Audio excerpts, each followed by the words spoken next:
Welcome to the STONED Roadie Show.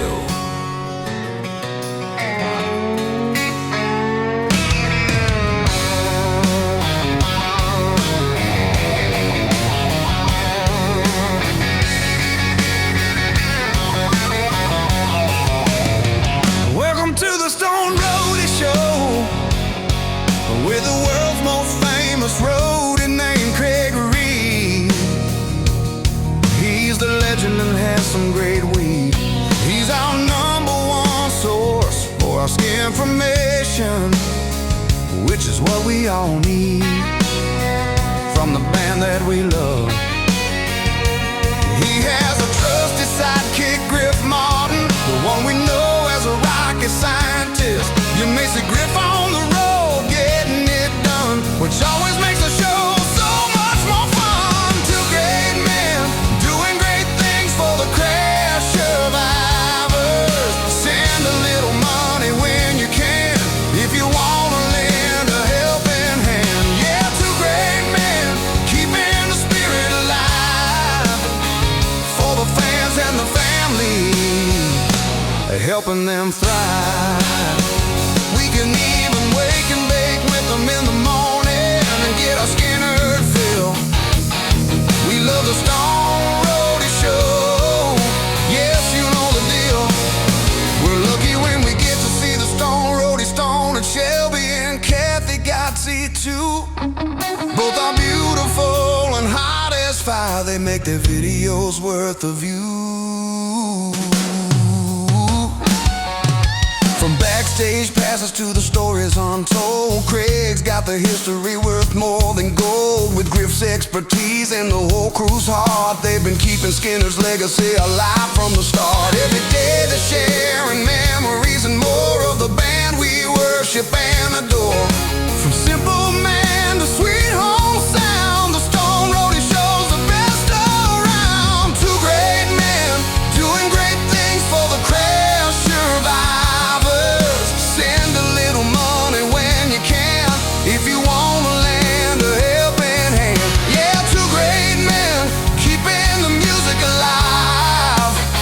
Southern rock forever, let it thrive. Once it's all done, he may sing happy trails to you. You all take care, my friends. Keep rocking, keep rolling, this show never ends. And long live Lynyrd Skynyrd. Long live Lynyrd Skynyrd. Long live Skynyrd.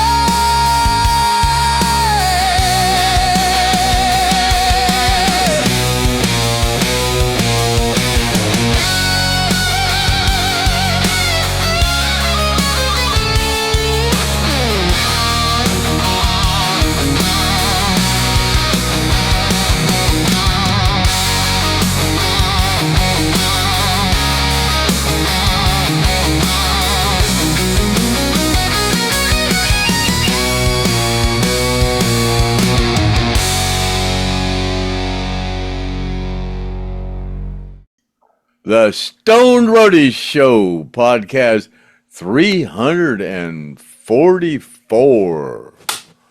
Well, good evening, fellow STONED Roadie Dimension. Looky here, looky here. Hey, my name's Craig Reed, a.k.a. the STONED Roadie. And with me, as always, on New Year's Eve, the lovely Kathy GODSEY. And hey, Kathy GODSEY, it's Wednesday, December 31st, 2025, and pretty soon it's going to be in another hour or so, it's going to be 2026. So why don't we just kick this off there? What are we going to talk about this evening? Well, a lot of things. This year has gone by so quickly. I can't believe it. It's going to be 2026 in a couple of hours. You know, I want to ask you a couple of things, but I'm going to ask you what if you have a New Year's resolution and what is it going to be? Then I want to ask you if you've had any specific memories of 2025, any good memories, any unpleasant memories, things from the year, anything great that's happened this year. I welcomed a new granddaughter this year, little Willow. So Willow Blair was born in April, I'm sorry. She joins her big sister Scarlett, and the year went by so quickly, I can't believe it. But what about you? Anything that you recall that's noteworthy for this year? Not really. It's just been another year over the hill, and my New Year's resolutions is going to be not to be a lying bastard and get those prizes out to everybody like I've been promised, and but I'm mentally ill and I got brain damage, so that's my excuse, and I'm sticking to it. Well, listen, I didn't get mine either. I'm waiting for a dream catcher from Cousin Figel. So don't anybody think that Craig plays favorites, because I didn't get my stuff either. I'm just being very patient, but someday I'll get that dream catcher and all that stuff that Cousin Figel asked you to send to me. But yeah, the year went by so quickly. So it's before we know it, we all think of things we want to do for the new year. I'm really happy that one thing, when I file my taxes, this will be the first year that I don't have to file a Schedule C, because I've been working as an independent contractor, my second job, for about 8 years. And I stopped doing that this year. So I'll be able to file a simple tax return and not have it be complicated and expensive. So that's one thing I'm looking forward to next year. But, health and happiness obviously are important. And is that little, this Leon. is Leon with his new hairdo. I think I said on the last podcast, him and Wicker, it was $205 to get him groomed this time. Is that more than you usually pay? Yeah, it went up about $15 or $20 or something. Oh boy. Something like that. Wow. Yeah, like everything, Yep. Get more expensive. Well, I have to take Angus, my cat, my black cat. He's sitting right next to me. He's got to go to the vet tomorrow, so that's going to probably be a couple $100. He's been sneezing for about a week, so it's time to go. So that's not going to be, or actually, New Year's Day, I'll take him to the vet. So I wanted to. But we're doing this on Atlantic Standard Time, so we're running an hour early so that we don't mess up everybody's Dick Clark. What do they call it? Madison Square, or no? Rockin' Eve or something. Rockin' Eve with Dick Clark. Rockin' Eve. It's not. Yeah. What do they call that? What's that place behind me? It's not Madison. Times Square. Times Square. There you go. Dick Clark's Times Square thingy dingy. So yeah, you couldn't pay me enough money to go there on New Year's Eve. There's no way. We're gonna finish this off an hour early so you can go ahead with your festivities with the Dick Clark Times Square event. So yeah, we did that last year too. So yeah, go ahead. I posted that we were gonna on Facebook that I asked for some questions so you could be prepared to have a little ammunition for this. So I guess we're gonna talk about that and a couple other things. So yeah, we are. I have some things. I have a couple of just want to say, not so much shout outs, but I want to say hello to a couple of people. Len Cumby, aka Patricia Len, is such a sweetheart. She sent me a really cool Thanksgiving postcard from Alan Collins. She created it. It was really cute. And then she sends me cards and random things every once in a while. So I want to say hi to Len Cumby. And then Cousin Figel, I've been meaning to call you. I hope you're doing okay. And Robert Wheatley, who's always so kind. Mike and Wendy Caruso, I haven't talked to you guys in a while. I'm going to be reaching out. Hopefully you guys are well. And prayers to Kimberly Bennett. I know that she's having some medical problems. So I want to just, everybody can say prayers for Kimberly. That would be really kind. And then I just heard from Joey Yema today. You know, Joey Yema is a big follower and watcher of the podcast, big supporter, very positive. He just contacted me today and he let me know very sad news. His brother-in-law, Joe Starkey, was a musician and engineer from Jacksonville. He was shot and killed in a road rage incident in Jacksonville a couple of weeks ago. Were you aware of that, Craig? Does Joe Actually, I Starkey? was. Yeah, the name didn't strike me at first, so I asked my son Chad about it, and he goes, "Yeah, that's he was his son was in a puddle of mud, and he Yep. also plays in Brett Myers' band. Oh, really? Yeah, Okay. so yeah, His son is Damian Starkey. And yeah, he used to be in Puddle of Mud. And my favorite song from that band is She Hates Me. I love that song. La, la, la, la. So, yeah, that really, and so that's Joey's relative now. It's his sister's, that was his sister's husband who was killed. And he let me know that there was a GoFundMe created to help out his wife. And Johnny Van Zant donated $1,000 to the family. So that was really kind and generous of him too. So thanks to yeah, Johnny it Van sure Zant was. for his, Yeah, yeah, for his generosity. And couple of also, that Alan Collins video clip of him playing in the hospital. Boy, that's caused a lot of controversy.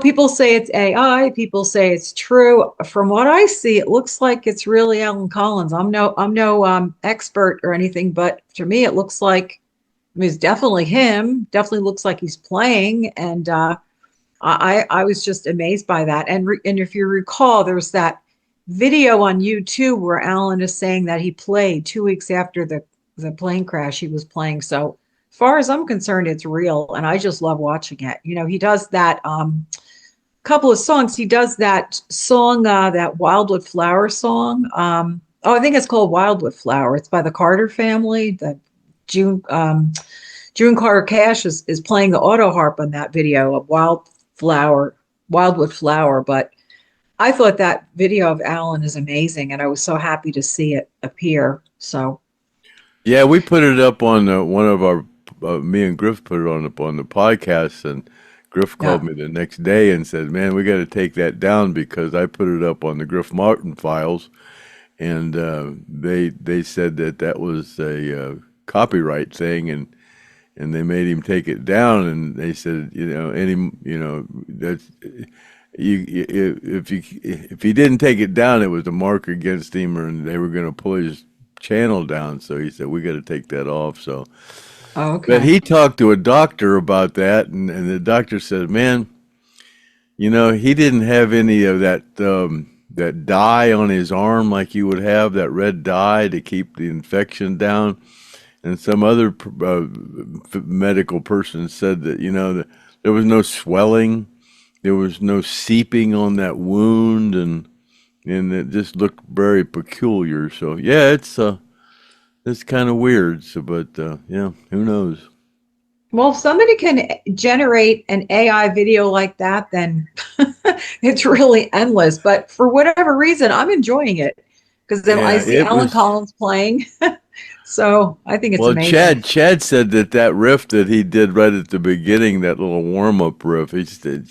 Chad said, "Man, Alan showed me how to play that, and he said I still remember that little warm up riff that he did." So yeah, it Really? sounds like Alan to me, and I looked like Larkin Yeah. was in there, and yeah, it's just very peculiar, the whole thing. But yeah, we had to take it down. Well, we can still enjoy it. It's on YouTube and people are putting it on their Facebook pages. So we'll just enjoy it. That's all, Yeah, you once know? it gets up on the internet, it's there for good, So Yeah, that's true. So I enjoy it.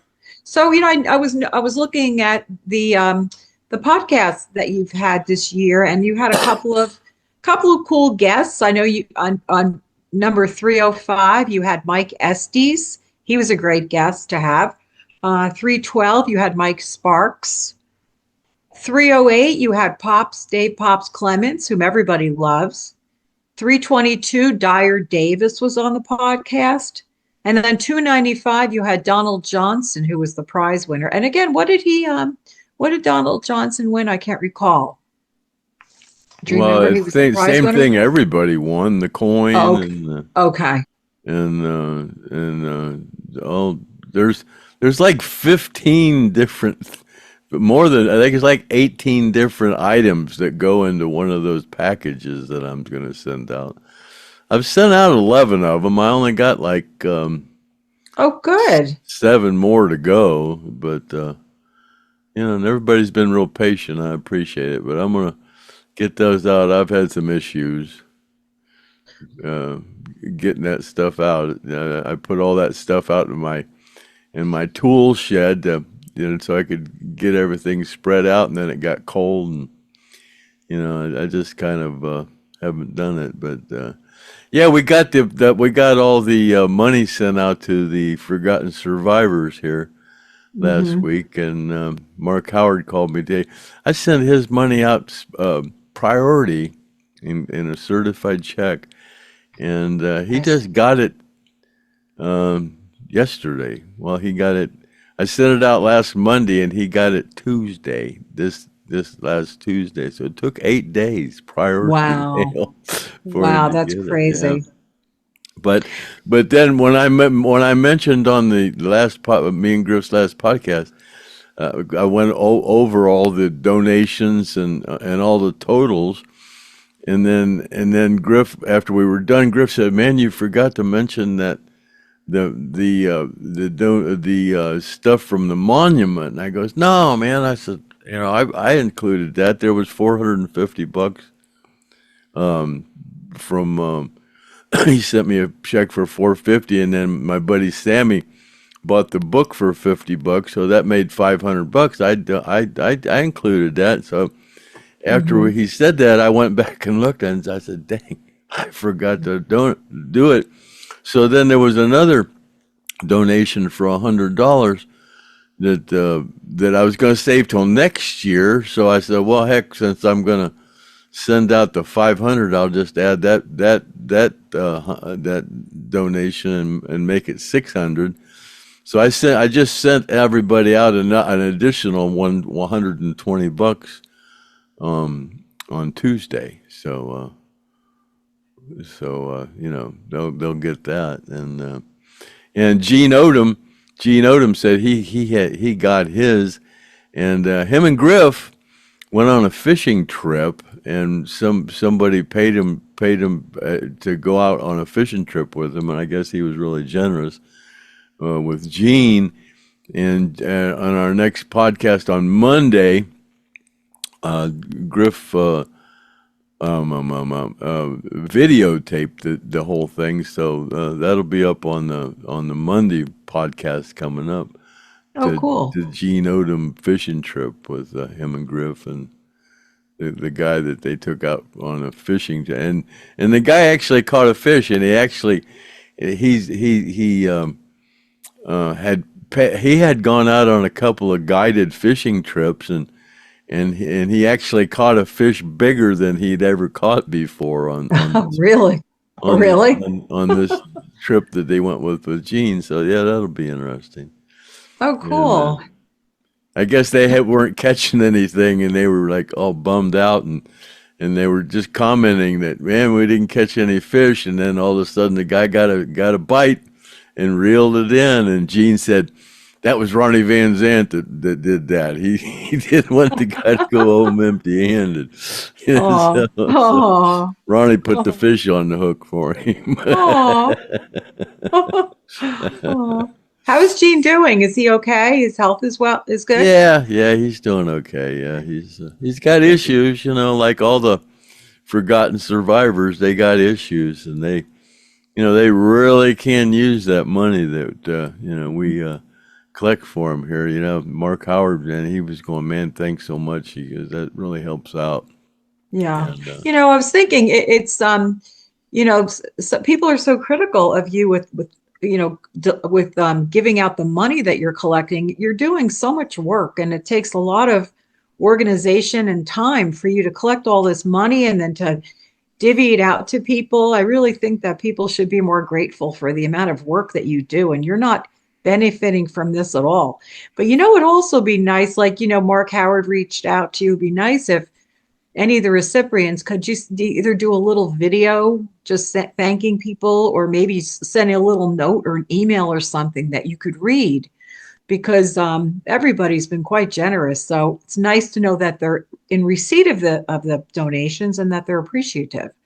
And Yeah, a maybe lot of people say, yeah, you're a survivor too. You ought to include yeah, yourself in that. But I'm doing pretty good. I don't yeah, need it. There's 12.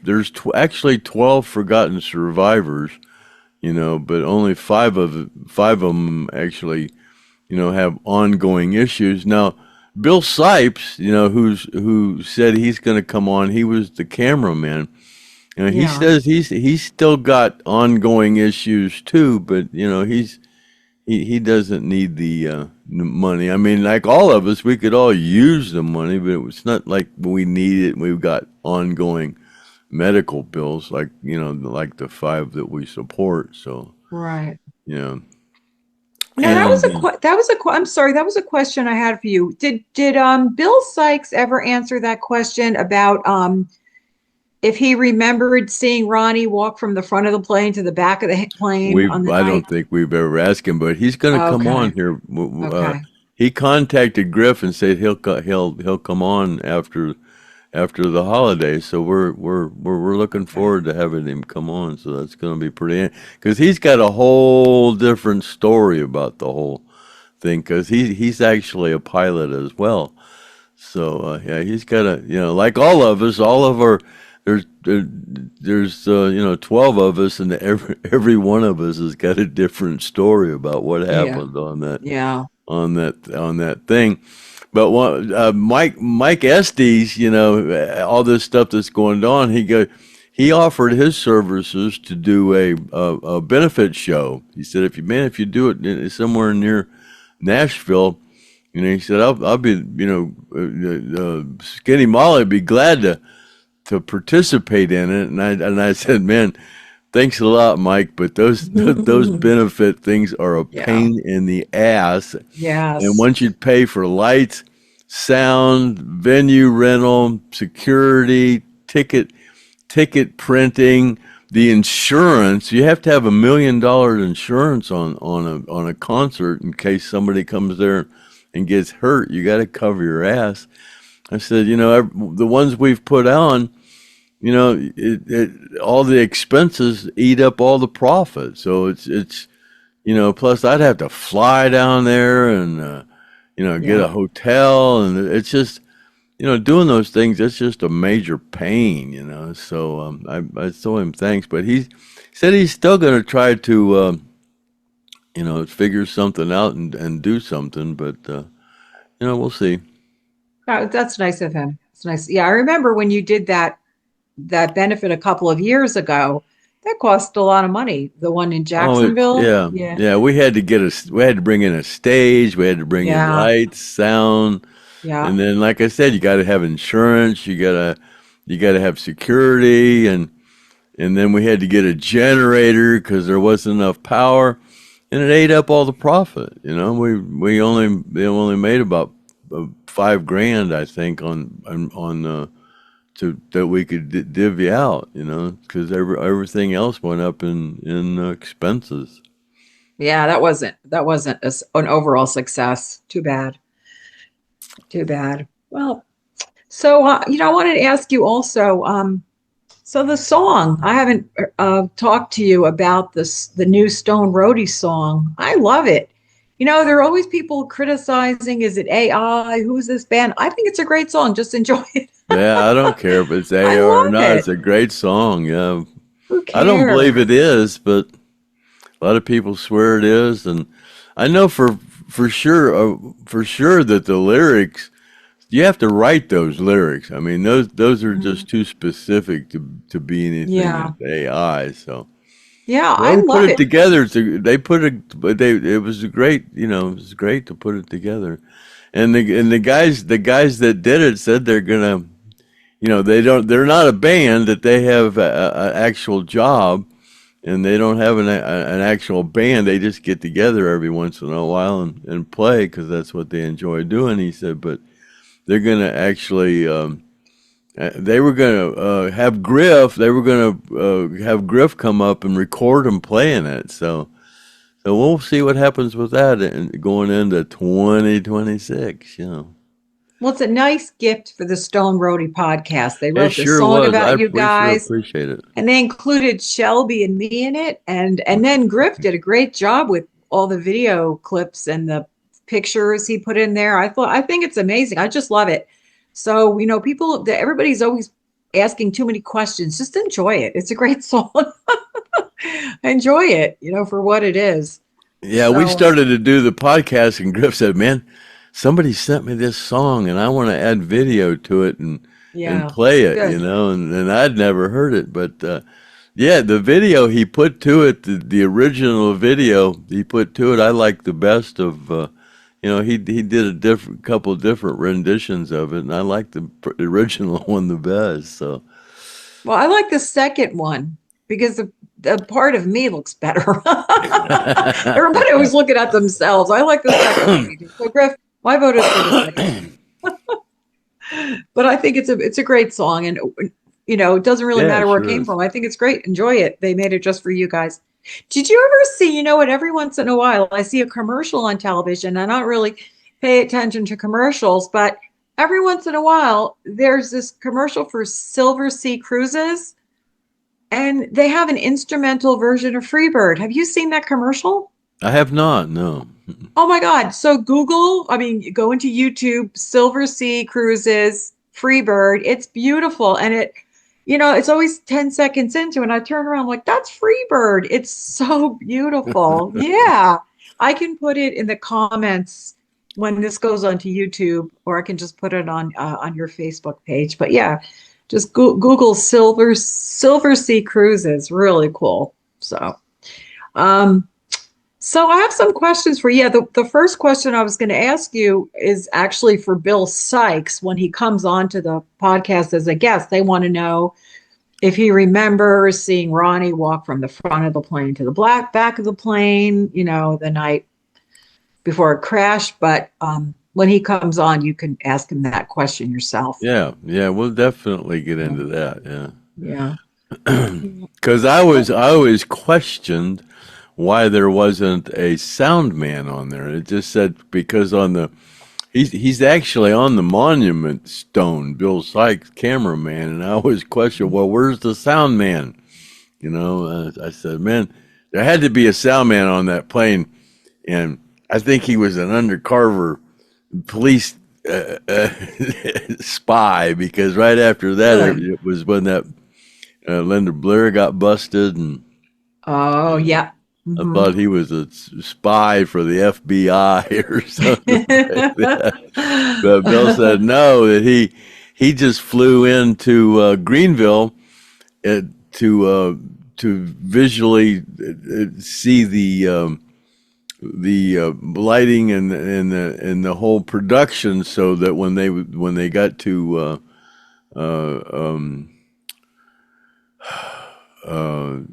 Louisiana, Macomb?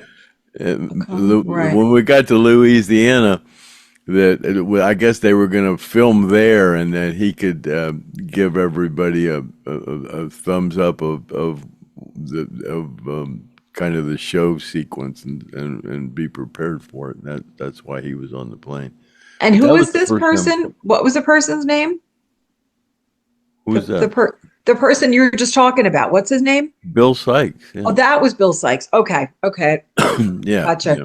All right. And he's okay. He's well now. He's well. He's got an ongoing issue, but I can't recall what got injured that he still has a problem with. But he had something. His arm or something got hurt, and he still has issues with it.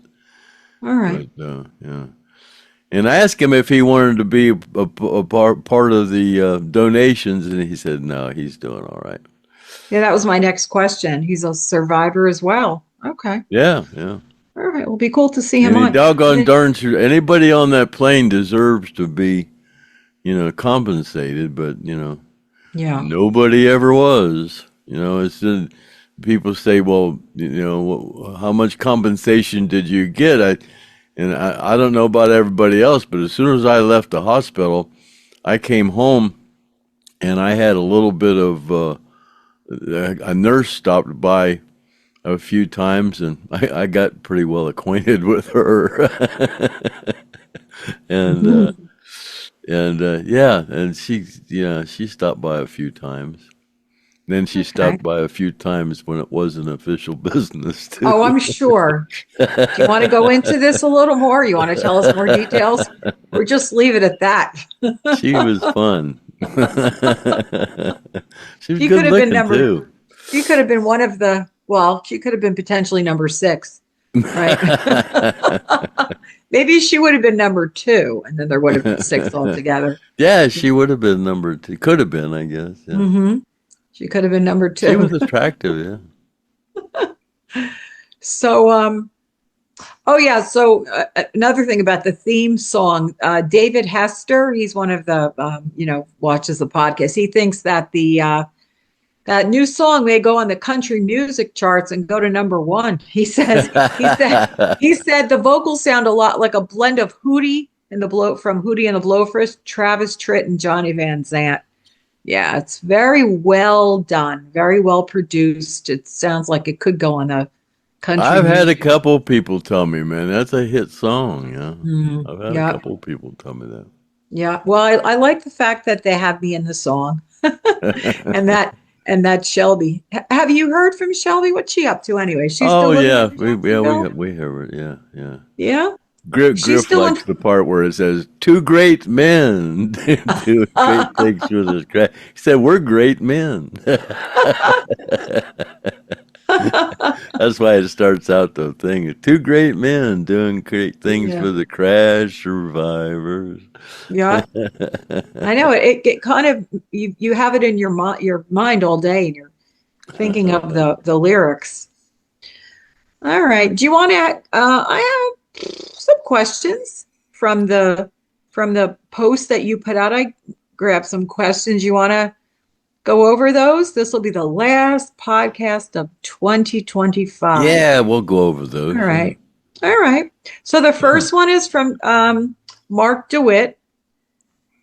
He wants to know, now, of course, you may not know the answers. You may not remember, which is justifiable that you may not remember all these answers, but I'll ask you anyway. Why did the band stop opening their concerts with Working for MCA during 75, 76? Do you know why they did that? As far as I remember, they always opened up with MCA. Uh-huh. I don't remember them not opening up with MCA. So my question for you is, how often did they change their set? Was the set list always the same? Did they change it, per tour? Like, how did that go? Well, they always, I thought they always opened up with MCA. They might have not have a couple times, but they always went back to it. But they didn't change it very often. They kept with, well, when it came up to the last, when they did a new album, they every time they did a new album, they always played the new album, and they always went back to their hits off their previous album, but they would go, that Smell, and I Know a Little, and they always played stuff off their new album, And then of course included some of the hits from the previous albums, like Freebird. From the originals, yeah. So MCA. was there like an average number of songs or a set number of songs that they did per concert? Did about 12. Yeah, they played about 12, about songs. an hour and a half. Yeah. Okay. That was their, yeah. And then, so they changed it. If they recorded a new album, like you said, they had some new songs, they would include those and take out some of the other songs, right? Yeah, yeah. They played Made in the Shade for a while, and they played, Oh, I can't remember the changes, but yeah. There's Um, some of them that, like Things Going On, Preacher's Daughter, some of those that are Curtis Lowe. Did they ever do those or were they just the Curtis Lowe, hits? they did, yeah. They did Curtis Lowe? Okay. Hmm. Swamp Music, was that ever one? Yeah, yeah, yeah. Okay. All right. So who actually wrote the set list? Like whose handwriting was that?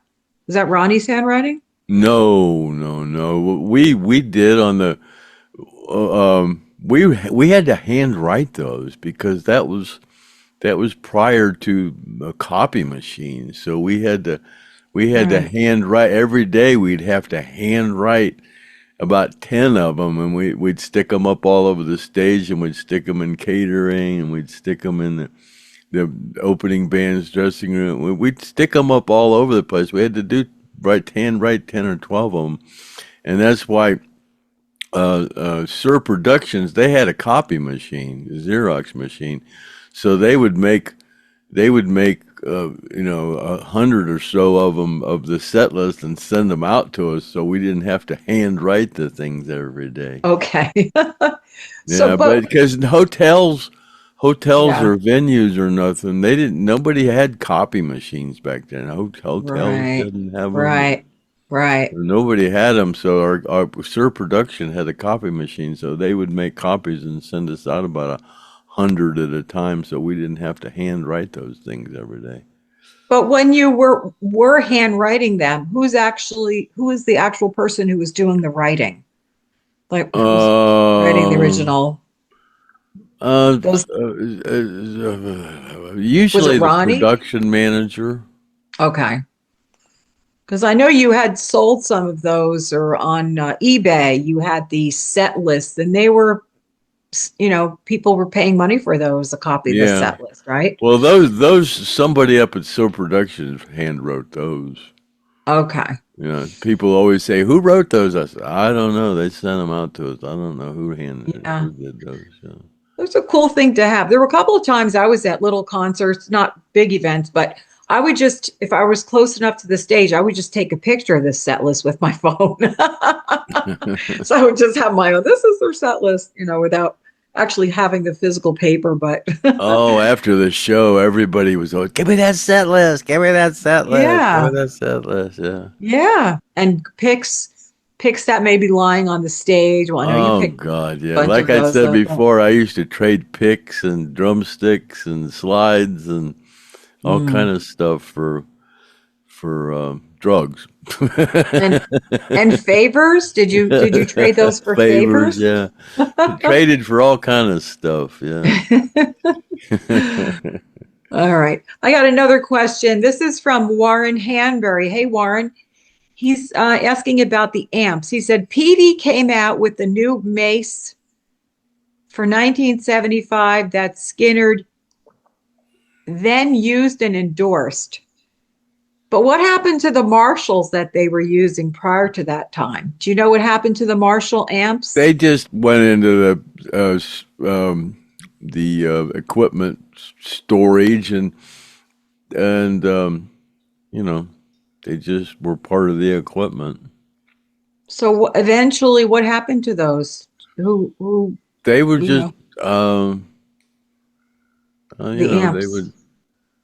I don't know. I don't remember. Well, do you we, think that they're still working today, or were they eventually just discarded the equipment? Like how long does well, that stuff I last? don't know where they are now. A lot of those the older original amps. They were in Nashville Hmm. when that flood happened, and a lot of that stuff got destroyed.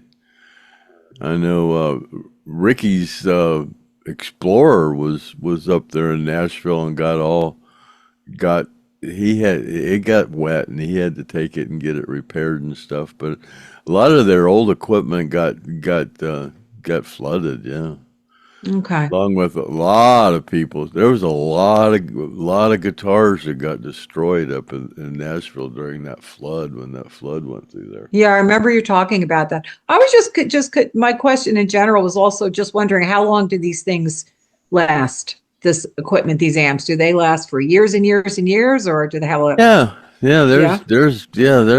Yeah. As long as they're Mm, taken care of, they last. okay. Just the tubes go bad. And, Yeah. sometimes, I'm sure they would be coveted if anybody could get a hold of an amp, PV or Marshall amp owned by Lynyrd Skynyrd. I'm sure that would be, fetch a lot of money if they still existed or if they were still working. All right. This question is from Debbie Leroy. Hi, Debbie. She wants to know, did you ever attend a New Year's Eve party with any of the bands that you played? Any of the bands that you toured Usually with? bands play on New Year's Eve. Skinner always took off for Christmas, Yeah, but I remember saying that. we almost every year played somewhere on New Year's Eve, especially for Bill Graham. We did a few shows, New Year's Eve shows for Bill Graham. The pictures of Alan driving his boat, he has that New Year's Eve T-shirt on. That was a Bill Graham T-shirt. That was from Bill Graham. Oh, New that's Year's right. The Eve. picture with Alan uh driving his boat, he's got a New Year's Eve shirt on. That was from Bill Graham. It's green, okay. but yeah, Yeah, I light remember green. that. Okay. But Mhm. did after the shows were over, did they party? Like, did they attend a party or they just go up to the rooms or party themselves? Or like, were there any big New Year's Eve parties that they went to? How did that work out after the shows were over? Oh, oh gosh, yeah, Party in the we room? had New Year's Eve parties. Yeah, All right, we're gonna leave it at that. of course, I guess they want to know if I they, don't remember a yeah. lot of those because I Yeah. was a pretty good partier back then. What about with like Foreigner and Journey? Did they ever have, when they weren't playing, did they ever have New Year's Eve parties or Well, I only worked for Foreigner and Journey just that one year, so okay. yeah, I don't recall doing any New Year's Eve shows with them. All righty. All right. So we already and the question we already talked about, Alexander Natal wants to know if you have a New Year's resolution and your resolution is to get those Get those, packages out. yeah, But you got a lot of them out already. I didn't realize that you mailed so many of them out so yeah, far. yeah. I got like 11 of them out. I don't have that many Oh, left good. to send out.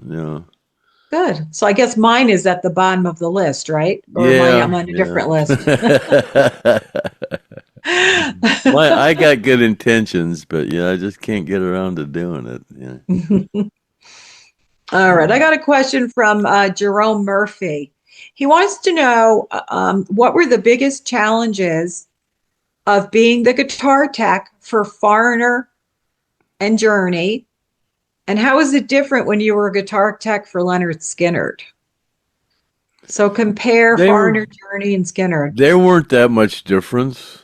There wasn't that much difference. You know, I I just changed strings and tuned them and cleaned them and checked the intonation and put strings on them. I didn't do a Mhm. lot of tech work on them.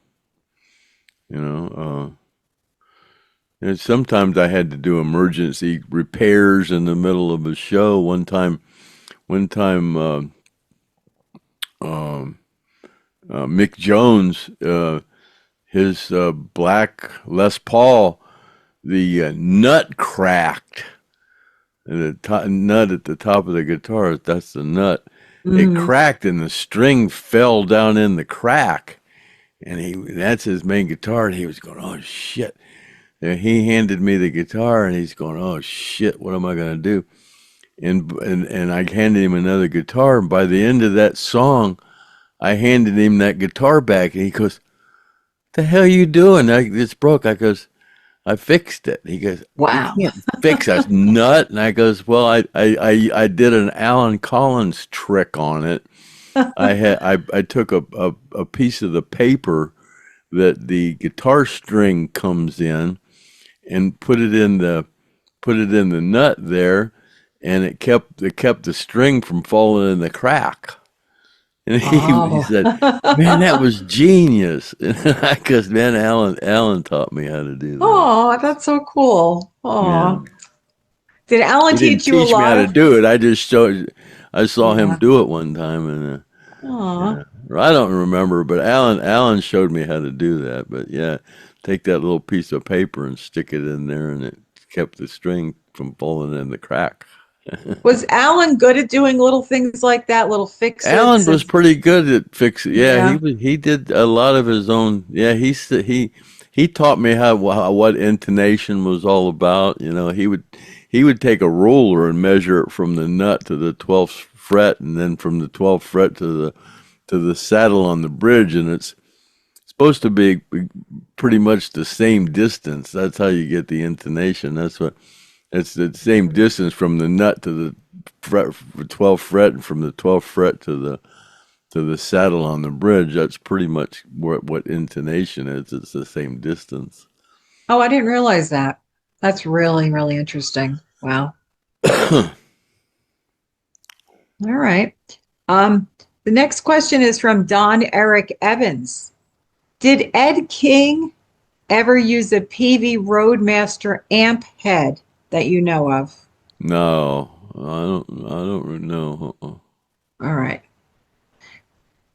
Stan Kite, how's Paul Abraham doing?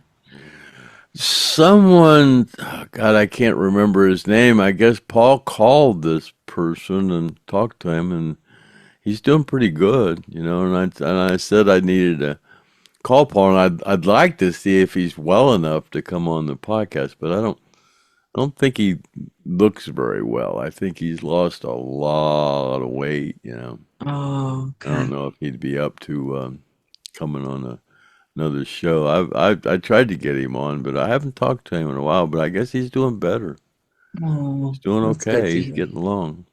What about cousin Figel? Have you heard from him lately? I communicate with him occasionally. He's doing okay. Yeah. All right, that's good to hear. That's good to hear. Cousin Fudge, I'll be calling you soon. I said that last time, but I'm going to call you to see how you're doing. What about Kitty Kaleidoscope wants to know if you know what Al Cooper is up to, and is there any chance that you could get him on the podcast? That's a possibility. I know Al pretty well. If I could get a hold of him, he might. I don't know. He don't do podcasts. I mean, I don't, you know, he Hmm. doesn't need to. You know, he would Yeah. just do it out of the as a you know a ha or whatever, just to do it. You know? Or even to call in, do a call in or something, just so we could hear what he's up to. And, that would be really cool. I I'd don't love to. imagine he's up to much. You know, Yeah. he's older. You know, he's older than me. I'll be 75 next month. I'll be 3/4 of a century old next month. He's older than me, so he's pushing 80 probably. So you kind of slow down when you get up around 80. Yeah, you know what I mean? I'm 64. I'll be 65 in July, and I'm starting to use my senior thing. Is there a senior discount?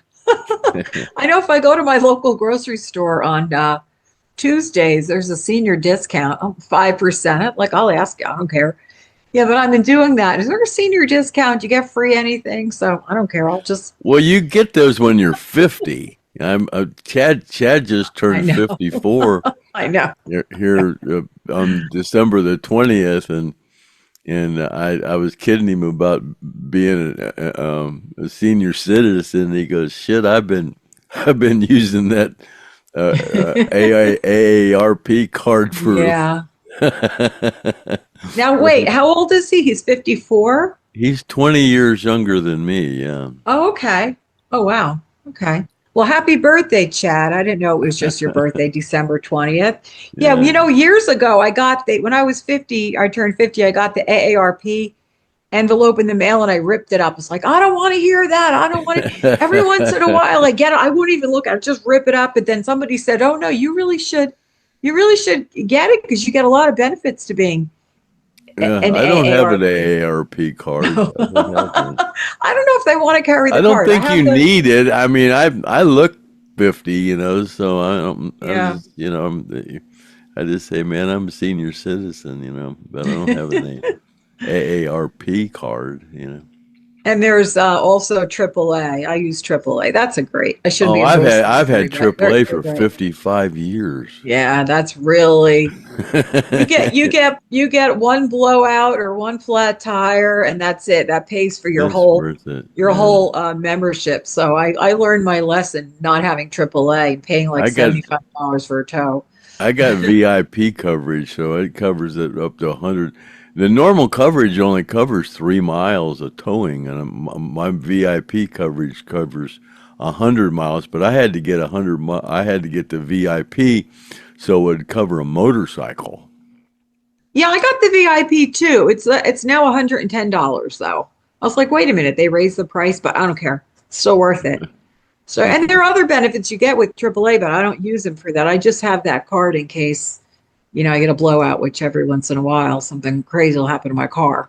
So, Yeah, yeah. you used to, if you went on a vacation, they would send you maps and everything of stuff. I But remember that. now they got GPS, so nobody uses that. I know you can get those fold out trip maps. I trip remember trip them. planners they'd send you, but now you just put it in your GPS and it takes you wherever you want to go. Oh my gosh. I was going through my closet recently and I found my very first Garmin. The Garmin, I guess it was the Yeah, navigation the thing. Garmin. Yeah, I had that. That was an old one. Still have it. I still have all that old stuff, but Yeah. don't use it anymore. All right, so then Melissa Shurin, she says, "Can you get the survivors to come on the show to prove they got the money?" I don't think. Yeah, I mean, just not to prove it, but just because all the flack you're getting, it would be nice if they could just make a phone call or do a little short video or write a little email or something, acknowledging it and saying thank you. That would be really nice because a lot of people have been really, I haven't sent any money in, but people have really been very generous to the survivors. So I guess it's nice to feel appreciated and, acknowledgement. So hopefully they'll think about doing that. Yeah, we collected. Well, this the last half of to 2025. Yeah, we took in 6,000 Man, that's a six lot of money. thousand six hundred dollars. Yeah, Wow. $6,600. 66. That's a lot. And that's a lot of work for you Six. doing that It's in not admin work. really. Ever since I've finally got the Excel spreadsheet, it really it made it a lot easier. I just put it on there, and Hmm. I got columns, and I can put who gets what, and it made it a lot easier. Okay. Well, thank you for your continued efforts. Everybody appreciates it. You're a good guy. That's why Well, what they say you're a great man. it drives my Great man. accountant crazy trying to figure out how to cover that shit. Yeah. I got a question from J.L. Parker. Now, I know this answer. You've talked about this before, and actually, I think somebody already answered it on the question, but I'm going to ask it anyway. He wants to know, who was Cry for the Bad Man written about? Alan Walden, Yeah. the manager. Okay. Yeah. And then why did they write that song about Alan Well, they Walden? said he was stealing their money. Hmm. That's why they got Peter Rudge. Yeah. Yeah. And then And they how, thought what, Peter was stealing their money, and that's why Ronnie was gonna manage the band himself. But he couldn't do that. You got to have a manager to well, you have a booking agent. All the shows when people want yeah. to book you, they go through a booking agent. But there's a lot of accounting going that has to go on to be a manager. It's hotels and fuel, Yeah. just Of on and course. on and on. Hotel hotel bills and hotel trashing hotels and I was just going to say that the a lot of damages. expense.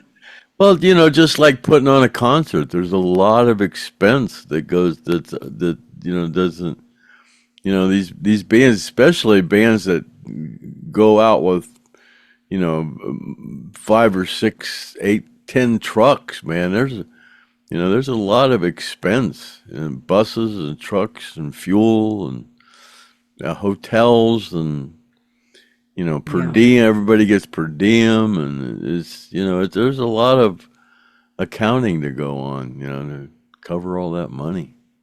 Yeah. You have to really have somebody that you trust. And if you Yeah. don't trust them and they're ripping you off, that's not a good thing. So it's too bad that Alan Walden did that. But so that's what the song was about. And Ronnie Okay. wrote that, right? That was his. Yeah. Yeah. Okay. I got a It was question it from. was funny. Sorry. What was funny when Alan was standing on the stage and they played that song, and when they played it, I was watching Alan to see what his reaction was, and he just smiled. Really? Yeah, he knew it was about him, but he just smiled. Oh He just said, gosh. "I don't care. I made it. I stole enough money off you guys. I don't care." Did he ever go to jail for that or Oh, no? you couldn't prove it. Oh no? That's too bad. Do you think that could happen today or is it not? Oh my God, yeah. Yeah. Anywhere where anybody can steal money off you, they're gonna do it. If they think they can get away with it. Any anywhere where there's any profit of money involved, somebody's gonna try to find a way to steal something off of you. Yeah. I That's a mean, that's shame. just the way it is. It's a shame. All right. Douglas Lothar. His question is, as far as I'm aware, why wasn't there ever a band benefit concert ever held with all the proceeds going to survivors? Like over the past 46 years, whatever, was there any kind of a benefit just for the survivors? No, that's a good question, but no, Yeah. they don't. The current band, they just, they don't want to take any responsibility for that. I mean, Hmm. and as far as Gary and Al, personally, when Gary and Alan put together the Rossington Collins band, that was never a subject that was ever brought up. I never thought about it. And then it just something that you don't want to get to take responsibility. Once you start taking responsibility for something, it's somebody's going to get in there and try to legally bind you to it. So Absolutely. That's so true. they've never but the current tribute band, they've made, I forget I've heard the amount of money they've made, and they could have, in my opinion, they could have done a concert for the survivors, but they never have. Maybe they feel that it's just such a long time has passed and I mean, maybe if something should have been done years ago, right after it Well, yeah, it's happened, been you 50 know. years, Yeah. so, Yeah, so that they're probably gonna just let it be, but you're yeah, they don't certainly want to. you're certainly doing what should have been done in your Well, own way. it wasn't really my idea to do this. Like I've said before, I got on Facebook and people were asking me to write a book, and I said, man, I don't want to write no book. So then I started doing these podcasts, and Mhm. people said, man, you and Griff are going to be millionaires. What are you going to do with the money? And I knew if I would, start pocketing the money, I would be a dirty bastard for making money off the band, the dead band. So I just said, well, we'll just donate it to the survivors. And that's what we've been doing. But, um, uh, uh, Well, still people find a way but to call you a people, dirty but people, bastard. people, people, people started going, well, I would like to contribute something, I would like to donate. And I was going, man, I don't want to start a donation thing with these podcasts. And then so many people wanted to donate. I started feeling bad, because I know people need the money. I goes, I can take this money and just put it away and then divide it up, and it's kind of turned into a donation thing. And now people complain because they don't want to hear the donation. They want to turn into the Stone Roadie show, and they don't want to hear about donations. They just want to hear skin information, But it's knowing how these people need these donations. I kind of just say, well, if you don't want to hear about the donations, just move along. There's That's plenty true. of other things to watch. These people need this money. You can't make everybody happy. So Yeah, you can't make everybody happy. people are always going to have something to complain about. So, Yeah. but you're doing a good thing. Yeah. Well, people, All right.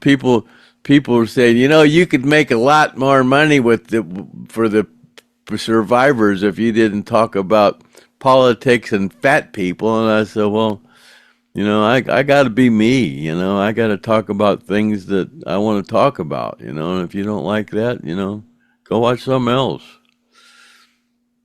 Yeah. So Okay. I got a question from Dan Welch. He wants to know whatever happened to the large Confederate flags that used to be on stage behind the band. boy, I don't know. These questions from from like 50 years ago. What happened to the flags? What happened to the speakers? I I'm don't just know. asking. I don't know if probably I gone. don't know if we used that in the rehearsal studio. I don't know if we Yeah. hung it up on the wall, on the ceiling, or Well, I don't. I have a different spin on this question. Instead of asking what happened to them, did they ever get any flack for using Confederate flags in the Not 70s or no? Because you don't do that not today. back then. No problem. How many flags were there? Was there just one flag that the band? That one big one. We started Okay. out with a smaller one Right. when they first got a flag. It was 10 feet wide and 8 feet deep, or 6 feet deep, or something. And I'm the one that figured out how to hang it, and I hung it behind the drum riser on a couple of poles. And then we got the bigger one, and then it had to be hung. When we first started hanging it, they had what do they call those lifts? God, I can't remember. But then we had to rig it, and it went up in the air. Okay. But they had those lifts. I don't remember what they called those lifts we hung it up on. So, but during the whole time of the original Lynyrd Skynyrd band, the flag was used, and there were no problems, no complaints or issues, No, right? we used the flag Okay. every show. Yeah. And then one time, we just used to drop the flag, and we would drop it on the ground, and then roll it up. And Ronnie saw that, man, and he freaked. You got it. That flag hit the ground. Burn it. Burn it. And he went off on Yeah. a tantrum, wanted to burn the flag because it hit the ground, and we did. Oh, you did? And this was the Yeah. Confederate flag. The Oh, Confederate yeah. And flag then was we had to burned. get another one. Yeah. So where would But you get a yeah, flag that big? How did you can't just order from Amazon and get it the next day. no, Where do you you just get get one made. Yeah. Oh my gosh. And then when Rossington Collins band came out, they had their own backdrop with the The phoenix, bird, the phoenix. Yeah. right? Yeah. And then But and we then had the flag too. I think we used was for Rossington Rossington College. Collins? I think we Really? used the flag as well. Yeah. Okay. I don't remember that. I only remember seeing the Phoenix the times I went to see We them. would switch. We would use the phoenix, and then when we'd bring For Okay. Alabama, I think we only used the Confederate flag. We would use the Phoenix during the whole show, and then for Alabama, we would fly the Oh, Confederate I flag. see. Okay. Yeah, from I what wish I there were remember. I wish there were video of Rossington Collins. There's such little video out there. Everybody's asking for it, but you Yeah, know, even with Rossin and Collins, video was kind of new. That's why my films were on yeah. 8 millimeter because that was before video. Yeah. I don't think video came around till 80. I don't know, 80s. Well, beta machines came out in Was it 80, the 80s, 81, 90s? 80, Yeah. 81. Yeah, Yeah. those were the first video machines. And now you can't go to a concert. I mean, it's just so annoying. I don't even like go to concerts anymore because everybody's just holding up their phones. You can't even see the band playing anymore. It's just so annoying. Everybody's holding up their Yeah, nobody phones. uses lighters anymore like they used to. They all Nope. Nope. use their cell phone. Yeah, flashlight. Yeah. So, all right. So the flag, we don't know what happened to the flag. Maybe it was burned, but yeah, it's not, we don't know that question, but they Yeah, when I went nobody to the uses Skinner anymore. show in Canfield here this last year, that was pretty spectacular when everybody had their cell phone up and all those lights out there. I was going, man, that's cool. Yeah, it is. It Yeah, is. I actually filmed it. It was pretty cool. Hmm. So my friend Paul Connolly, hi Paul, he wants you to, if you can recall, he said, "Hey Craig, can you give us a detailed day at Hell House? What was it like from morning until nighttime?" Typical Well, day at Hell House.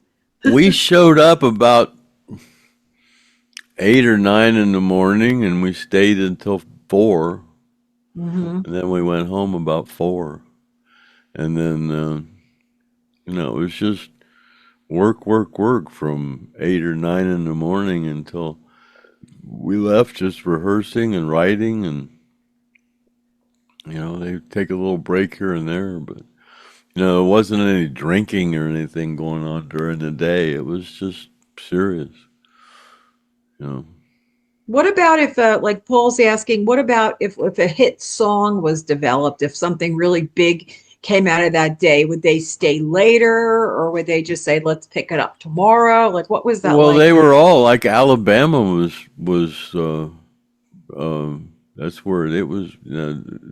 Ed Or, talks about that Ronnie right. and Gary were in the Hell House, and Gary was playing this melody thing, and Ronnie was trying to come up with words, and then Gary was playing this riff, and Ed came in, and he had just got that Stratocaster, and he came in, and Gary was playing this riff, and Ed just went dun dun dun dun dun dun. Yeah, and Ronnie heard that. He went, keep going, and then right away he wrote words right away when Ed came in with that little, dun, dun, dun, dun, dun, dun, he came up with pretty quick. He came up with the words.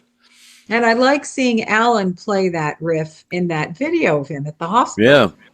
That yeah. was cool because I always think of that as Ed King's thing. And I think, oh, look at Alan's He playing was it. That's kind of pretty playing cool. two parts when he did it. Yeah, yeah. It Yeah. was such a great video. It's so precious. All right, Paul Connolly, there you go. Hope you're well, Paul. And he and I did some communication recently. He wanted to know how I was doing and when I'm going to get him the pictures that I promised I would send him a long time ago. I'm working on it. All right. So Jerome Murphy has a question. He wants to know, in your time as a guitar tech for Neil Schon and Journey, did Neil use any pedals for his Les Pauls? Oh my God, Neil was a pedal freak. He drove Really? me crazy. God, he had this rig, and every once in a while he had so many pedals going on. Every once in a while I would go, wee, wee, and I'd just freak out because I didn't know how to fix it, and it was just, yeah, it would just, yeah, something happened, and it would just start making these weird noises. Woo, woo, woo. I go, oh shit. Yeah.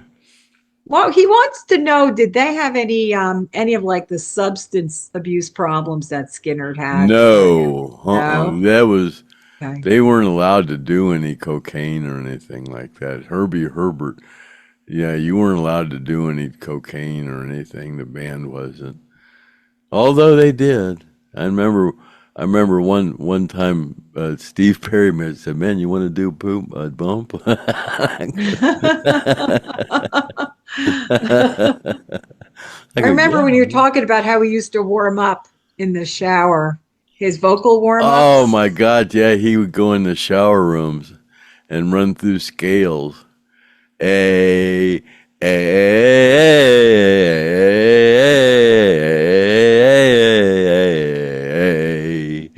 B, B, E, and then, in those shower rooms, they would echo, man. It was like he loved to go in the shower rooms and do vocal warm-ups. What about It's like Lou? singing in the shower, man. You get a nice, Yeah, everybody's got a great voice in the shower. yeah. What about Lou Graham? Now, when you were with Foreigner, was Lou Graham the vocal? I can't Yeah, remember. yeah, yeah, Oh, Lou, he yeah. was. I Okay. What don't was he? remember him and doing vocal warm-ups. I don't remember that. That No. when I worked for Foreign, I was out of it. I mean, I was still in shock. I Right. mean, God, that plane crash was in October. By February, I was in the studio with Foreigner, and then that whole year of 1978, I was still in shock. I don't really remember a lot about that tour. Why didn't you go right from the hospital pretty much to another band? I mean, did you need that for financial reasons or just I kept for getting called. survival That mode? Cheap Trick called me and wanted me to go to work for them before Foreigner did. And Really? I said, "How many guitars you have?" And they goes, 28. And I goes, "No, thank you." Because Skinner had only traveled with 10 guitars. Yeah. I didn't want to get involved with anybody that had 28 guitars. That's ridiculous. How did they know of you? Just your reputation from working with Skinner? Everybody, when Skinner went down, they had the Guitar Army, and Hmm. everybody just assumed that Lynyrd Skynyrd's guitar tech was premier, and I just Okay. happened to be it, and I wasn't that great, I just had a reputation because I was Skynyrd's Guitar Roadie, and everybody wanted Skynyrd's Guitar Roadie, and that's just the way it happened. Who else did anybody else reach out to you at the time? I just remember Cheap Trick, and then I don't remember Okay. Foreigner, but that Clayton Johnson and or Kevin Elson, it's a lot of the guys. Some of the guys that worked with Skinner previously went out on that Foreigner tour, the '78 Foreigner tour, and I Okay. kind of just got hung up in that and went with them. Okay. Uh, but there was a few people that worked with Skinner that went out on that Foreigner tour. And then you also were with Marshall Tucker Band. Yeah, that was after Alan Collins. Yeah. Oh, okay. But Okay. I had, like, Raymond Watkins, he was Skinner's drum roadie. And Raymond needed a gig, and I heard that, or Raymond, or I don't remember who heard it, but they needed a guitar roadie. So I taught Raymond how to do guitars in a couple weeks. I sat down with Really? him and taught him how to do guitars, and he actually got the job with Marshall Tucker doing guitars.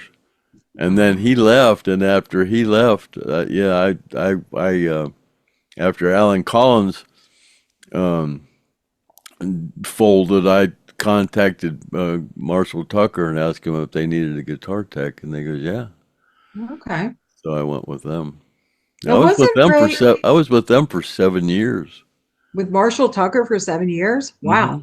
Yeah, from Okay. '84 up until Okay. '91. But I was with them from '84 up until '87, and then I went with Skynyrd. But then Skynyrd only did the 87, 88, and '89, and then they took a couple years off, and then I went back to work with um, Marshall Tucker, and Okay. then when they Skynyrd got back together and did the Forever tour, I went back with Lynyrd Skynyrd, yeah, in like 91, yeah. I'd love to see your written resume, what that would look like. Imagine if you had a written resume, that would be so cool. It's funny because I talked about the movie Roadie with Mhm. Meatloaf, you know, Yeah. and I wanted to watch that movie again, so I called the library and they didn't have it, so I looked on YouTube and I found it, but as I was looking for Roadie on YouTube, there was another movie called Roadie, and it was about this guy that was worked for Blue Oyster Cult, and he lost his job with Blue Oyster Cult, and he was looking for other jobs, and it kind of went through a thing about him and being at home and trying to get another gig and stuff, and it was I thought, man, my story is a whole bunch more interesting than That this, is true. and That is they made true. a movie out of this guy, so Yeah. I started thinking about, damn, my life could actually be a damn movie. It's a lot better than this guy's. It is. You don't want to write a book. You don't want to write a book, but a memoir or any I could like do a really movie. noticeable. Who would play your Wrote part it. though?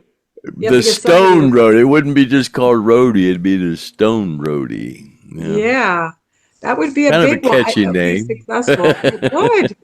It really would. I mean, There's a lot of things about roadies. There's a lot of little things about roadies. first time I ever even heard the term roadie was from Jackson Brown's. Remember the loadout? Uh huh. The Yeah. loadout, Yeah. that was great, just what they do. So, Yeah. The yeah. roadies. Yeah. All right. Jerome Murphy got another question from Jerome Murphy. I'm going to read this because this is quite interesting. I'm not going to paraphrase. Craig Reed was and is obviously a talented guitar tech who seems to get more notorious attention for rounding up women and getting access to drugs during his time with Skynyrd. But he also was a guitar tech for Skynyrd, Foreigner, and later Journey during the height of their careers. So the question is, when did you abandon your job as a guitar tech? What year? In favor of going into other aspects of the music industry? That was kind of Clayton Johnson's Right. thing.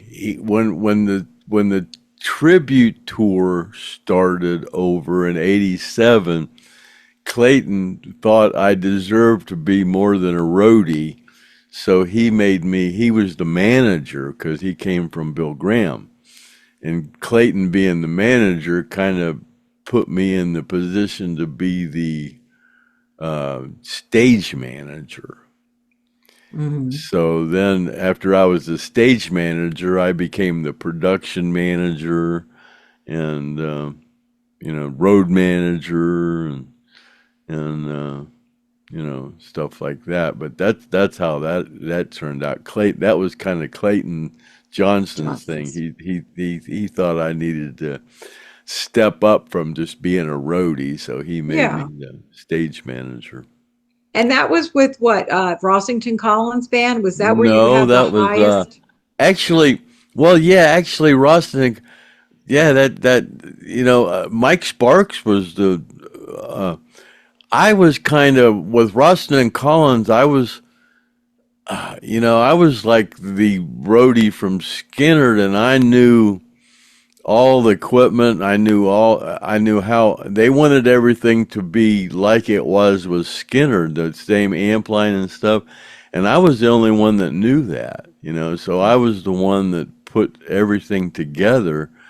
So I didn't have, so that made me like the stage manager, production manager, and then Mike Sparks came in as the guitar tech, guitar roadie. So during Rustin and Collins, it was just me and Mike Sparks Yeah, I for remember a you talking while. about that. Yeah, and I was like the stage manager, production manager, and then during Alan Collins, I was even the out front sound guy.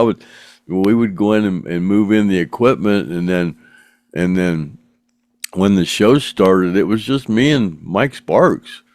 And Mike Sparks would run the stage during the show, and then I would go out front and mix the out front sound, Wow. and yeah.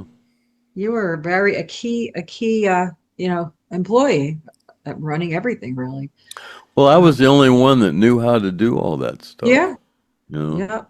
everything. I knew the whole routine of the whole operation. So, Hmm. that's when Mike Sparks came in Mike Sparks was a better guitar roadie than me. He was actually a guitar player. I'm not a guitar player. Of course, Leo Yeah. Fender didn't know how to play guitar either, Yeah. and he built guitar. He's. It's funny. I went to a couple of months ago. I went to the Good Martin Guitar Factory in Pennsylvania for a whole tour, and it's funny because anybody can really work at the Guitar Factory making guitars. You have one job, and whatever your job is, that you do it. You don't have to know how to play the guitar. But there's one section, I don't know what it is, tuning, or I'm not sure. I guess those people have to know how to play the guitar. But it was cool to see the whole process of how guitars are being made. It just was so cool. That's in Pennsylvania. But like you were saying, you could string guitars and tune guitars, but you don't know how to play the guitar, and you don't need that, I guess. Yeah. I guess it would help. All right, so I got a question from somebody by the name of Super Fuzzy Mama. I never heard of Super Fuzzy Mama. He wants to know, were any of the guitars for Lynyrd Skynyrd, the original band, were any of those guitars easier to set up and maintain? Alan's, Steve's, Ed's, Gary's, were any of them easier to set up and maintain, or were they all pretty much the same? And also wants to know, do you prefer working on Fenders or Gibsons? I prefer working on Gibsons, but yeah, Fenders are a little more difficult to keep in tune because Okay. that tremolo assembly is kind of cheesy, and if you use that a lot, the guitar just tends to go out of tune because it doesn't quite want to return especially if you're real wild with it, it doesn't seem to want to return to the exact same spot where all the time. So if that doesn't happen, the guitar will go out of tune. That's interesting to know. But Gibson Yeah. didn't have that problem, the Well, Gibson a lot of guitars. Gibsons don't have a tremolo bar on them. Okay. So, Well, as so because I'm not a guitar player, I wouldn't know that. a lot of those guitars with a tremolo assembly on them, you have to like put graphite on the nut. You have to that nut has to be real smooth so that the, Okay. the grooves in the string don't get caught in the nut or the Gotcha. saddle, because that if you strip, if there's any kind of if it's not smooth, that's why you put graphite on the nut and the on the saddle so it doesn't get caught up in anything, and it stays in tune better.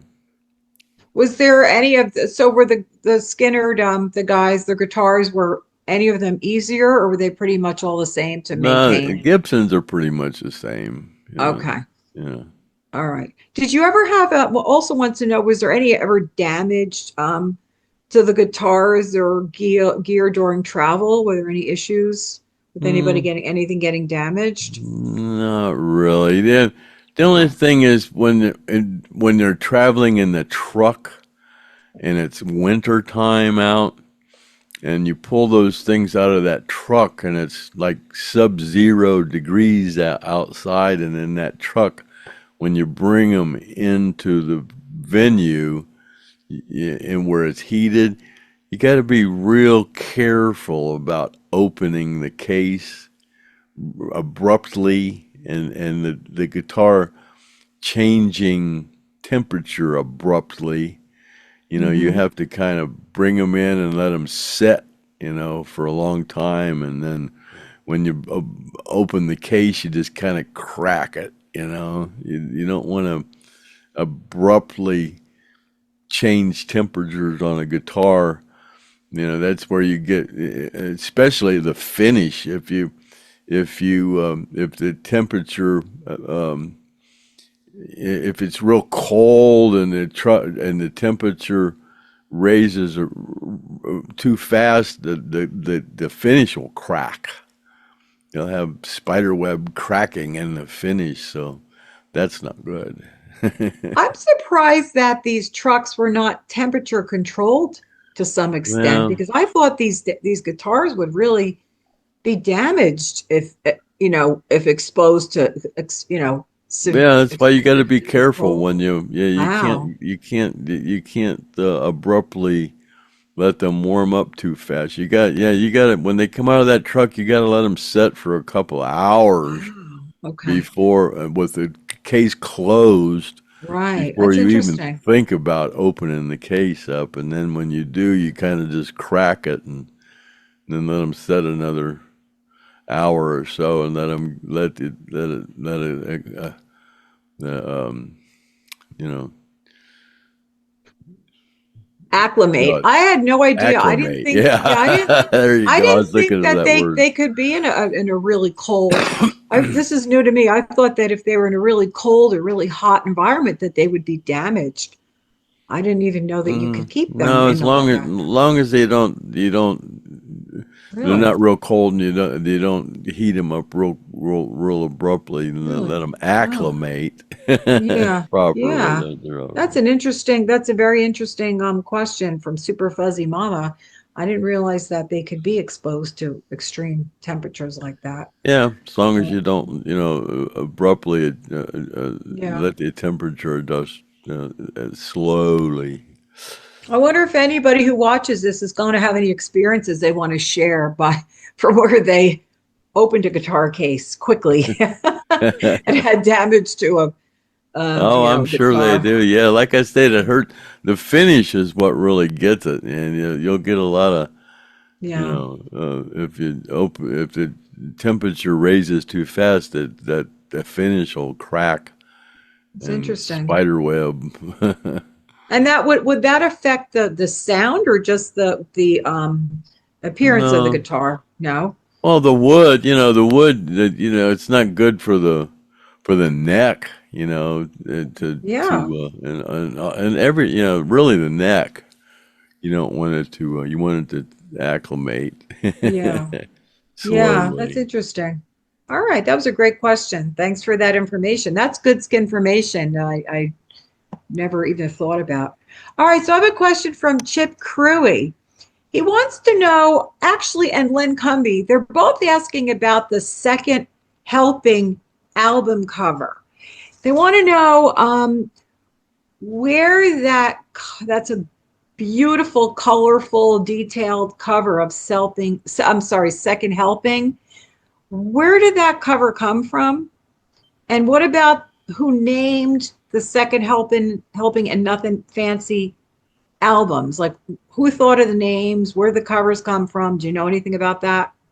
Lee Freeman, who played, who was Ed King's friend, had a girlfriend, and she was kind of a hippie, and she came up with the album artwork on that, For Second Helping. on Yeah, I love Second it. Helping, yeah.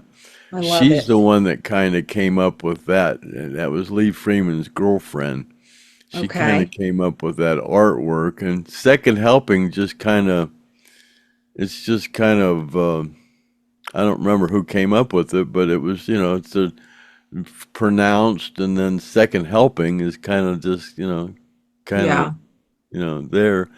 And then Nothing Fancy, it's just, that's what it was. It was just nothing fancy. It was, Yep. there wasn't any, real special songs in there. It was just nothing fancy.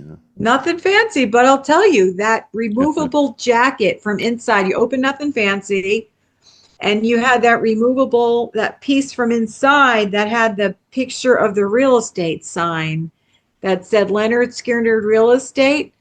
I want to credit that for you and I having this, for you and me having this conversation now, because that real estate sign was what prompted me to pick up the phone, And call the call, number yeah. for Lynyrd Skynyrd Realty, got me in contact with him, got me in contact with Gene, brought me to meet Alan Collins and that whole thing. So I'm so glad they put that real estate sign in that album.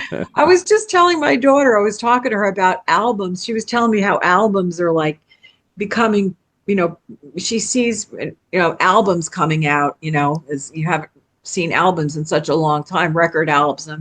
And I said they're so great because we would rush to the store to buy an album and just like stare at the front and back of the album. It was so much better than these CDs, or like little cassettes, because the album was so incredible, like all the artwork and all the words and everything that was on the jacket of the album. And but I remember that Nothing Fancy had that pullout that had the picture of the real estate sign, and that's where, Yeah, you went yeah, from an album to a yeah, cassette to a yeah, CD, and yeah. then once there's no place else to go, you kind of go back to the beginning and restart over.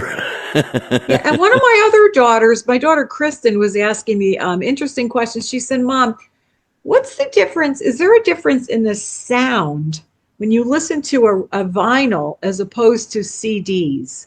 And I said, there is a difference. There's a definite difference. It just sounds, when I used to listen to records, and I don't anymore, but it just sounds more authentic, right? How would you even describe the difference between listening to an album and listening to like music on Apple Music? There's such a difference. I mean, how would you, right? How Oh would you, God, what do you call? I mean, Albums were. What is that word? I know they sound so Um, authentic and rich and just what is the with the good difference between? speakers, Then it went digital. What's the? digitally remastered, right? And then what was the? Oh God, I can't think of the name when it's before digital. It's Oh, I don't know, but oh there's, God, I can't think. It's well, it'll it's come like back to you, but oh, but, it's but A. It starts with an A. I can't think. remember 8 tracks. Remember eight Yeah. tracks? I used to have it in my car. It was under the driver's seat. My boyfriend at the time installed it under the driver's seat. I have to lean Oh down and yeah, yeah, put the yeah. 8 track. But there's nothing like a record album. Nothing as far as the sound. Not audio. Not talking about audio. No, I can't believe I I can't can't think think of of it. I that know what you're talking word, about, but but the people are always comparing that word to digital. right. I All can't right. think of that We need help. If word. anybody knows, they'll Well, probably think of it I'm later. sure people are going. It's Yeah, yeah. but I can't. I got brain damage. It's. But like I remember when I was, in the early 80s, I had a cousin who was very much into reggae. And he had this, all vinyl. He had this stereo system with these speakers, like Altec Lansing speakers that were like 5 feet high. And you'd feel like you're in the studio. It was just so amazing. The sound, you could, with the huge speakers, and you don't get that that quality or that sound or that feeling when you're listening to a CD or Yeah, on what it's Apple like when you Music. record analog. God, Oh, analog. That's right. Analog analog. and Yeah, digital, they like said the when you go clock. into when you went into the Yeah. studio tape, when you recorded on a tape, that was analog. Okay. Right. And Right. Right. now they don't record on tape. It's digital. Yeah, Mm-hmm. analog. God, I can't believe I couldn't think of that. That's okay. Yeah, analog and Yeah. digital. That's the difference. But I was trying to describe to my daughter Everything went how, digital. yeah, but you know what I'm talking about, like with the difference between the sound and it's just sounds Yeah, richer. yeah, Yeah, yeah. it's just people are People, going back. that's what why people like the albums because it's analog and Yeah, everything after album it all went digital.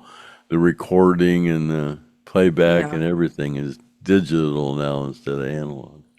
Well, she asked me another question. She said, "I don't understand. How do they get the music in those grooves? Like how do they create that?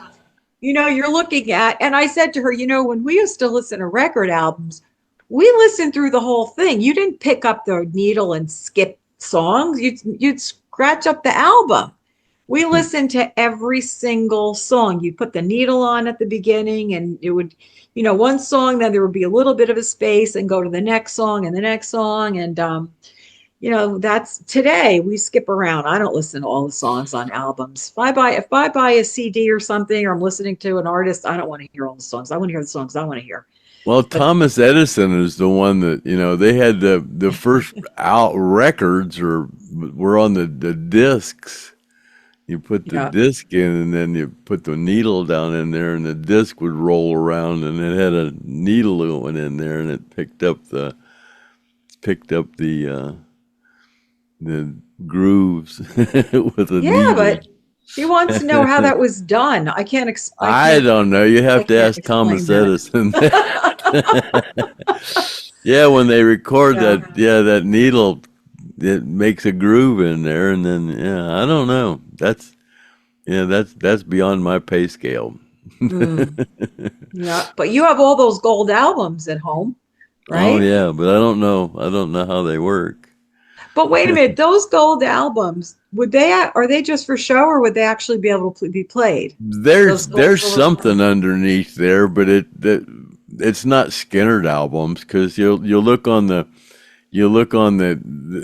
label, and there's like 4 or 5 songs on the label, and then you look at the record itself, and there's like 6 or 7 tracks on it. Oh, okay. So So it's those not are that not record. Yeah, okay. I thought maybe they were just gold or silver platinum versions of yeah. the real album. They're Yeah, not. you would Okay. think that when they make those records that they would put when they had put the label on there, they would use a record that had the same amount of cuts on it, but Yeah. they didn't. There'll be Okay. 4 or 5 uh, songs on the label, and there'll be 7 on the Uh, record. it's a phony.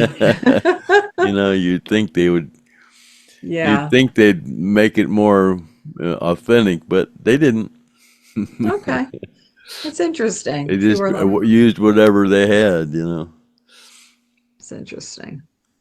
All right.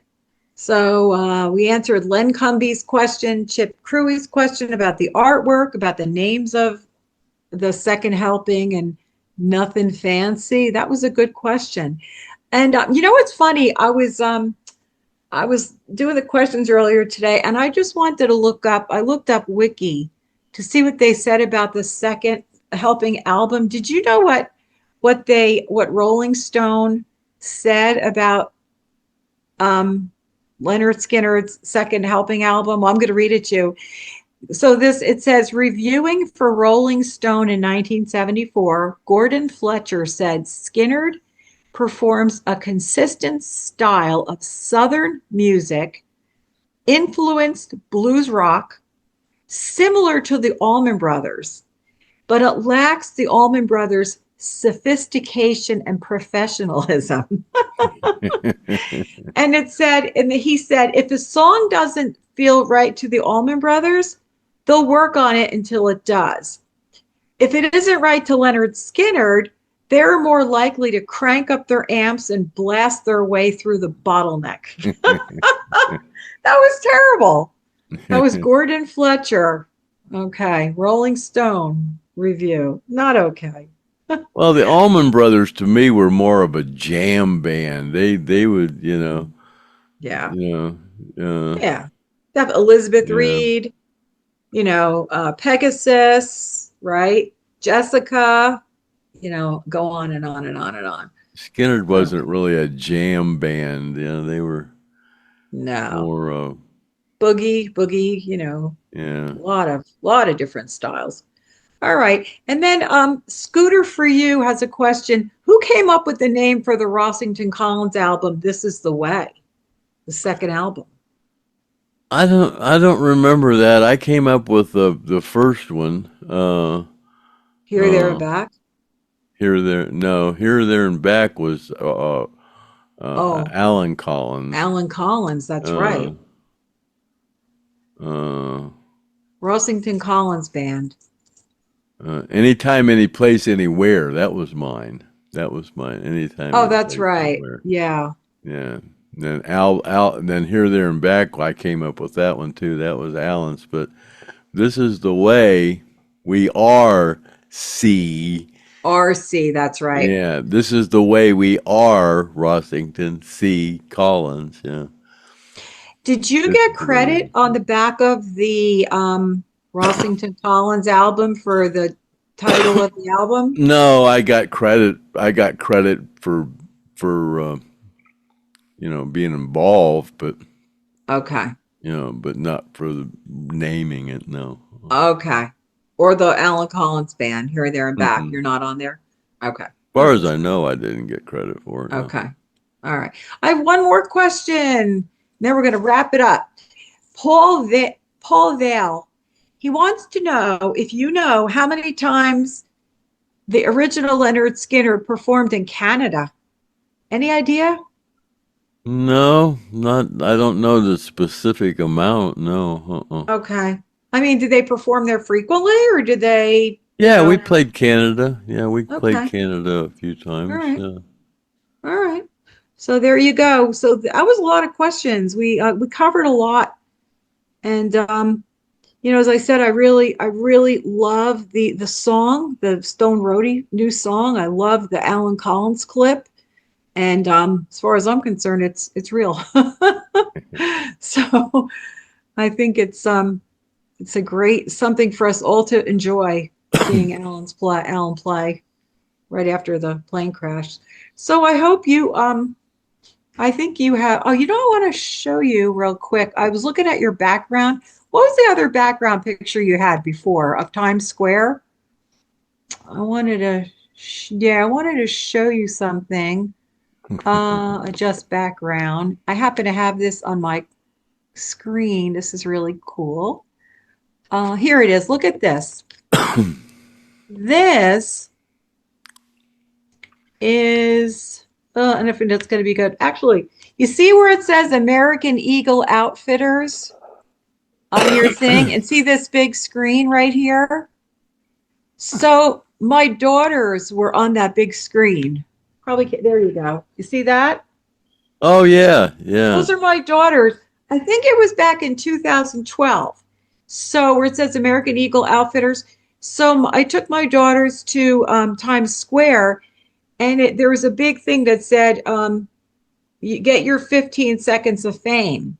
So you went up inside American Eagle Outfitters to the top floor, and they had a photographer there, and they took your picture.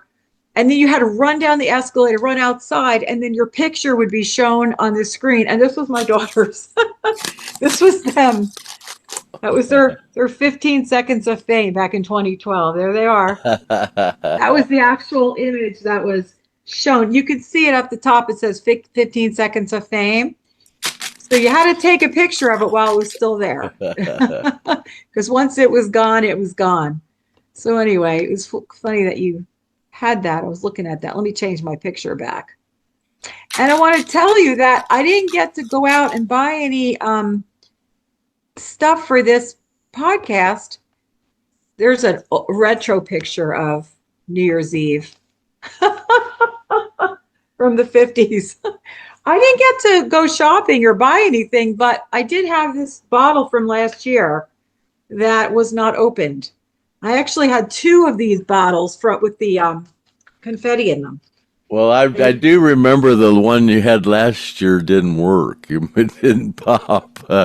Right. So I bought both. I don't know why I must have bought one and the other one was on sale. So I could try to open this one and maybe it'll work. I'm not sure.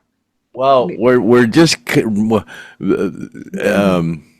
just as coincidence, we're just now coming up on midnight on Atlantic Standard Time, which is an hour before Eastern Standard Time. So you people can go ahead and watch the Dick Clark thing. So.